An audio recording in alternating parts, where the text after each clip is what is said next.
ভাই নিজের কাছে মনে হয় দোয়া করলে দোয়া কবুল হয় না, আল্লাহর প্রতি ইখলাস, না না না না না, এইটা অনেক বড় অন্যায়, অনেক বড় অন্যায়। আল্লাহ সুবহানাহু ওয়া তাআলা দোয়া কবুল করে, সামিউন বাসীর, সামিউদ দুআ।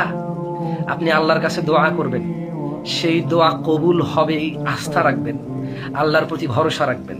আপনি দোয়া করেছেন, আল্লাহ সেটা শুনেছে, এই আস্থা রাখবেন। আপনার দোয়া আল্লাহ কবুল করবেন, এই আস্থা রাখবেন। আপনি যা চেয়েছেন হয় তা পাবেন, না হয় তার কিছু কম পাবেন, না হয় এর বিনিময়ে অন্য কিছু পাবেন, না হয় এর বদলে একটা মুসিবত আপনার আশ্রয় হয়ে যাবে ইনশাআল্লাহ, না হয় একটা বড় মুসিবত ছোট হয়ে যাবে, না হয় ইয়াউমুল কিয়ামাতে আপনার যখন জান্নাতে যাওয়ার জন্য নেকির প্রয়োজন, এই দোয়াটা কাজে আসবে। আপনি যখন জান্নাতে প্রবেশ করবেন, উচ্চ মর্যাদার প্রয়োজন, আল্লাহ এই দোয়াটাকে নিয়ে এসে উচ্চ মর্যাদা দেবে। দোয়া করবেন আল্লাহর কাছে, চাইবেন মন ভরে, হাঁটতে উঠতে বসতে ঘুমাতে খেতে।